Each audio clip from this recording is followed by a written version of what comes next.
That just came over for us. What do you need to see from your punters, from Luke in particular, to feel comfortable for 20-some-odd days from now? Really, it's just about consistency. We chart everything that we do, and just seeing not a lot of catastrophic kicks. Just seeing the consistency out of it. It doesn't need to be a bomb every time. Just 4, 5, and 40 is what we're looking for. So 4 or 5 hang time and a 40-yard average. If you can do that, we'll be just fine. So just making sure we're consistent with it, especially under pressure. For the other side of the battery, in terms of long snapper and execution, who's got the edge? Well, how much does Luke have an edge at the moment, given his time with the program, and what do you look for operational time, honestly? Yeah, so we have 3 guys that I think are all really good. With Luke, and then Nick, and then also Colson, who was a Division II All-American that transferred to us. So we're really solid at long snapper. Luke does have the upper hand, just being here so long. He's really talented, really fun kid to coach. He grew up in Oregon. He's living his dream right now, so it's really cool to be around him. But it's competitive. Operation time wise, there you're looking for 1.25 from the snap to the punter's hand, and then the punter has 0.75. So you're looking for an overall operation of 2.0. What have you seen from Matt Rigby and him coming here? It's pretty new. He just got here. He got married this summer, so he just got here. So it's still kind of early in the process to make too much of an evaluation, but certainly, he's got a lot of game experience, so it kind of provides you a little bit of an insurance policy there, just of a guy that's done it at a high level before. Kevin was really raving about back to Boston, about Luke and just how good he was, and how it probably doesn't go appreciated because of the position. Can you put it into context of how special of a player he is? I don't want to overtalk it, but Okay. but I came from Penn State, and a kid named Chris Stoll, who he was named the long snapper of the year last year, whatever that award is, I don't even know what it's called, but in the country he was the number 1 rated. Came out and was voted the number 1 long snapper, and at this point in his career, Luke is markedly better than him. Now again, will he continue to progress? He can't be satisfied with where he's at, but yeah, he's very talented, very good, and really committed to the craft. It's one of those things that nobody cares about until you don't have one. I've been doing this long enough that I've had some years I haven't had one, and it's not fun. So very important position, very undervalued. If you don't have one, you're in big trouble. Do you have offhand the snap count of how many he had last year? Because for those of us who had bad camera angles, which is television, he was in there a lot of times in meaningful snaps for PATs and stuff that fans maybe didn't notice, but how many, do you know offhand how many snaps he had for you last year? Because it was more than 2.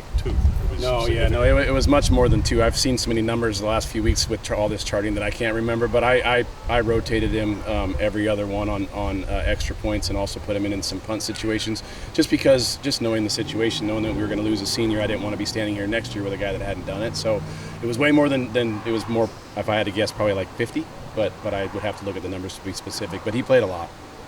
Those chart punts, or when you chart punts, just what goes on in that? What are you looking for? Yeah, so we're looking at, we just have a chart that shows the operation time, the hang time, the distance, and the ball location. Mm-hmm. And so we're looking for, like I said, 4 or 5 hang time, minimum 40 yards, and then we have, I say good, better, best. So you want to be from the hash to the sideline, from the hash to the numbers is good. On the numbers is better, and from the numbers to the sideline is best, right? It's a lot like golf. If you go out, I'm a really bad golfer, but if you went out and said, if you tell a golfer, hit it just to the left of the pin, well, oftentimes they'll hit it way to the left of the pin. At least that's what I do, right? Because I'm aiming too much. So same with punters. So I don't give them where do you really want it? You want it between the numbers and the sidelines. But if you tell them that specifically, they're going to fire it out of bounds, right? So that the charting has that, and then it has a catastrophic section. So if you have poor hang time, so less than 4 or 5, or poor ball location, that's on there also. So every day me and Coach Lanning get the chart. It'll say, I'm making this up, but today it might say Ross James had 10 punts, his operation time was X, his hang time was X, the distance was X, the ball location, there was 7 that were good and 1 was catastrophic, and it'll have a little chart at the bottom, and then it's cumulative also. So I can look at today, and I can look at all of camp. It's what helps you make decisions with those guys, so it's not just kind of my opinion or my thought. At this position, it's much more black and white. Kind of same with field goals and kickoffs. You just look at the chart and go, okay, this guy was 28 of 29 on field goals, and this guy was 24 of 29. We're going with the 28 of 29, right? Just trying to eliminate risk. How is the competition going between the punters?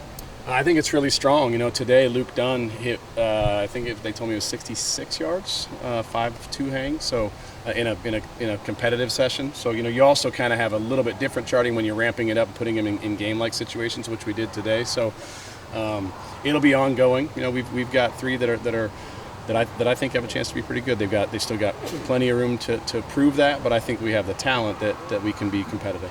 How have you seen Luke kind of progress in those game situations? I know you said during spring that was going to be really key for him. It's just getting used to the pressure. Luke Dunn? Yes. Yeah.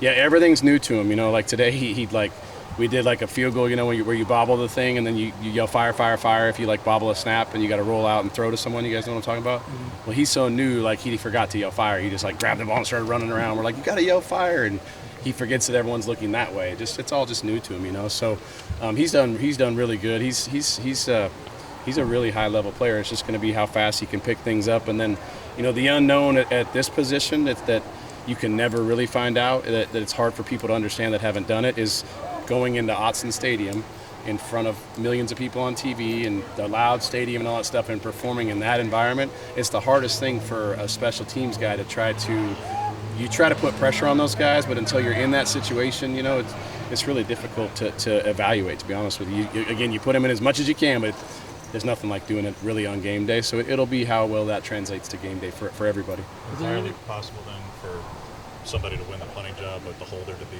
someone else because of experience? Yeah, certainly could. You know, you get into travel numbers when you get into that, of how many guys you're going to travel. Head coaches never like to just travel a guy to be a holder. They'd rather take another receiver or another running back, or, you know, which I understand. So you really want it to be one of the top 2 punters.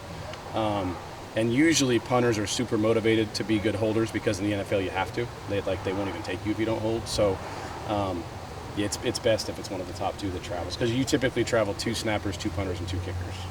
Switching to defense, what have you seen from Cole Martin from spring to now?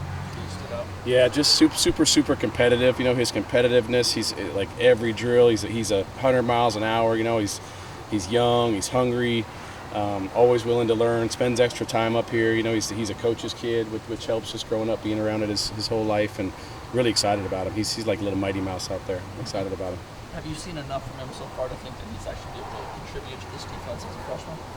Yeah, that's not for me to say quite yet. We haven't had those conversations as a staff, but you know, with the rule change where you can play into 4 games, you really don't have to make those decisions till later. You used to have to make them during, you know, I've been doing this a long time. You used to have to make them like during camp, but now you can. It's more like halfway through the season when you have to have those conversations because guys can play early. How much are evidence in your room, or are they working? Yeah, it's primarily going between safeties and corners, just because there's so much. Coach Lanning believes in double teaching different positions, so we'll spend more time in those rooms. But certainly there's, you know, specific skill sets and different things that go with that position as well. Thank you, Coach. Yeah, no problem, guys. Appreciate you guys.